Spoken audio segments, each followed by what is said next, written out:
Demais. E Demais. quais são assim, algumas orientações, conselhos que você dá quando está diante desse tipo de demanda num discipulado, num aconselhamento? Cara, a Bíblia tem alguns segredos assim que mudam o jogo, né? Eu acho que o primeiro deles que me marcou muito, acho que foi isso muito que virou a chave para mim, foi entender o seguinte: muita gente sente que não.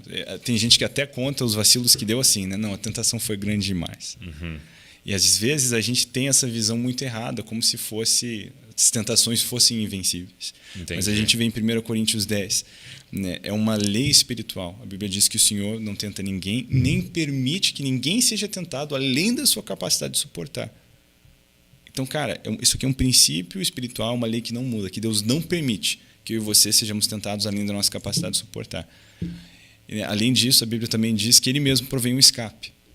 Então, Ele provém a fuga, um jeito de se vencer. E eu acho que isso já tira aquela ideia, né, de que, cara, não, tentação foi grande demais. Isso não existe. A Bíblia diz que antes mesmo da tentação chegar, é uma lei. Deus não permite. Então, a gente não peca porque a tentação foi grande demais. A gente peca porque a gente quer.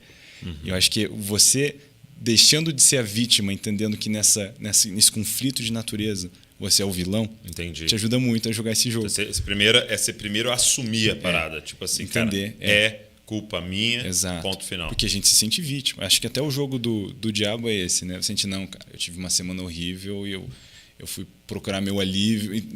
Peraí, você fez isso porque você quis. Né? Não sabe o que eu estou passando. E é louco você falar isso porque eu pensando em Gênesis, exatamente a dinâmica, né? Vítima. A mulher que tu me deste. Vítima. E é muito louco porque é a mulher que tu me deste. Aí você fala, nossa, tá pondo a culpa na mulher, mas ele tá pondo a culpa em Deus, né? É a mulher. Ele está dizendo que ele é uma vítima, não um vilão. Né? Exato. E eu acho que essa distinção é muito importante você fazer, porque a realidade é essa. A gente vive nesse tempo onde existe, né, conflito de natureza. A gente tem um espírito que nasceu de novo e uma carne que ainda vai nascer de novo. Então a gente vê isso, é claro, em Romanos 7, a gente vê Paulo, né, falando, cara, o bem que eu quero fazer parece que eu não faço, o mal que eu não quero fazer parece que eu faço. Quem vai me livrar, né, da maldição, desse rolê? E glória a Jesus, né, que faz isso. E é por isso que a gente tem tanta esperança na ressurreição. Um dia eu vou ter um corpo que ele é condizente com o meu espírito e não concorrente. Né? Mas Gálatas 5 também fala que o espírito milita contra a carne. Então, é muito claro, existe conflito de natureza. É por isso que você acorda, às vezes, com aquela vontade de fazer um devocional, mas 15, 20 minutos você já está pensando no seu Instagram, né, o trabalho, porque você tem conflito de natureza. Por isso que, às vezes, você vê alguém e fala, não, eu vou dar minha jaqueta para esse cara. Você pensa, não, mas essa é minha jaqueta predileta, talvez eu parece que tem uma parada dentro, né? Exato, tem um conflito. Então, outro princípio importante é esse, de você, né, estar alimentado, porque se tem um conflito de carne e espírito, quem é que ganha nesse conflito? Eu acho que é quem está melhor alimentado. Então, muita gente, o cara assiste um monte de seriado que ele não devia, ele está exposto a um monte de ambiente que ele não devia na rede social, ele tem um monte de amizades que incentivam ele para isso, depois ele não entende por que ele tem tanta vontade de pecar.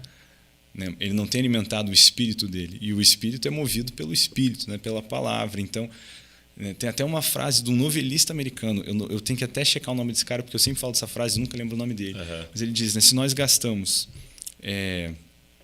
acho que era 8 horas por dia com as coisas desse mundo e 5 minutos com as coisas de Deus, é de surpreender que as coisas desse mundo pareçam 200 vezes mais real para a gente do que a Bíblia, né, do que a realidade espiritual. E a verdade é essa, muita gente tem o ímpeto de orar, de jejuar por santidade, por pureza, quando a coisa está feia. Né? Quando o cara já está se sentindo tentado. E não foi isso que Jesus nos ensinou. Né? Jesus nos ensinou um modelo de oração diário. A gente sabe isso porque ele fala do pão de cada dia. E nessa oração ele nos ensinou a orar, né, para ser liberto de tentação, para ser livre do pecado. A gente vê outro princípio de 1 Coríntios 10, falando aquele que está de pé, cuide para que não caia. Então, uma batalha por santidade você não faz no momento de batalha. É uma constância. Até porque adianta o que você chamar um soldado para treinamento quando a guerra chegou nos portões? Ele não vai estar pronto, ele tem que viver em prontidão para a guerra. Esse é o trabalho de um soldado. Se eu falasse para você que eu nunca corro, mas esse final de semana eu vou tentar correr uma maratona, você ia falar que eu sou maluco. Se eu não tenho preparo, vivência, com medo dessa... E muita gente quer ser um gigante espiritual, né? Viver dessa maneira espiritual, mas o cara ele só tem uma vida, um estilo de vida alimentando a carne. Então é tão importante você entender isso. Isso foi outra coisa que virou o jogo para mim, né? Foi através do discipulado com meu pai, falando, pai, eu tenho orado, eu tenho jejuado. E meu pai perguntou, mas quando você tem feito isso?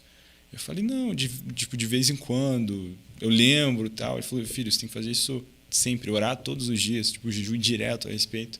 E, cara, mudou tanto o jogo, né? Esse livro conta essa história do que eu passei, a minha própria batalha nesse assunto durante minha adolescência, e como depois de encontrar esses princípios e praticá-los, cara, eu nunca mais assim caí nisso. E eu digo isso com fé, assim, não por causa de mim, mas apesar de mim, até porque o livro expõe muito bem o que é a minha fraqueza e o que eu sou capaz. Mas por entender esses princípios e que eu não estou caminhando na minha força, eu digo, cara, sem medo, né? E sem orgulho também, é por causa do Espírito Santo que eu nunca mais vou cair nisso. Eu digo isso com convicção, porque eu entendi esses princípios e eu sei que praticando eles eu posso viver dessa maneira. E eu acho são leis espirituais, né? Eu acho que é algo que a nossa geração precisa entender, porque é sutil, mas você pode perceber isso. Muitas vezes você conversa com jovens, eles têm uma ideia de que essa área da sexualidade, tipo, não tem como vencer. Como se não, eu acredito que eu consigo parar de mentir, né? Eu consigo, sabe, ser transformado por Jesus, mas é como se a pessoa lá no fundo acreditasse que essa área não tem como, porque eles são expostos a ambientes de rede social, de Hollywood, de entretenimento, onde é isso que se prega, né? Que aí não tem como, mas é isso, não é isso que a Bíblia diz. E é doido porque parece que ele já ganhou uma batalha no campo da alma, vamos dizer assim, né? No campo da mente, né? O Satanás, que é basicamente o que Golias faz, né?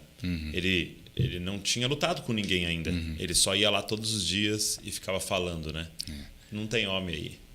Cara, vocês não conseguem. E teve um rei na Bíblia, eu vou até precisar de um universitário, talvez, para checar, não lembro qual foi o rei, mas a ideia, o que a Bíblia disse foi o seguinte: esse rei, ele estava guerreando e ele se aproximou da muralha onde eles estavam guerreando, aí uma mulher pegou uma pedra e jogou na cabeça do rei. E o rei morreu por causa de uma pedrada na cabeça de uma civil, desarmada, né? Tudo que ela tinha uma pedra. E ele ainda tentou falar que não escrevessem, que não contassem. Ele queria que aquilo... Inventaram uma história que ele morreu por causa disso, mas o que matou ele foi a pedrada. E aí depois, na época de Davi, a gente vê ele falando com Joabe, quando ele mandou Urias para a guerra, né? E a gente vê, se eu não me engano, não lembro quem foi, mas ele na época de Davi falou, né, que para não se aproximar... Abimeleque? Foi quem morreu.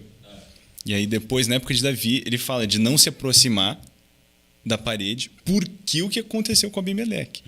Então, olha só que engraçado, você vê ali, alguns anos depois, a galera estava falando do engano que aquele cara cometeu. Tipo, isso não se faz. Por que você vai, né, se colocar nessa posição vulnerável e tomar uma pedrada, né, desse jeito?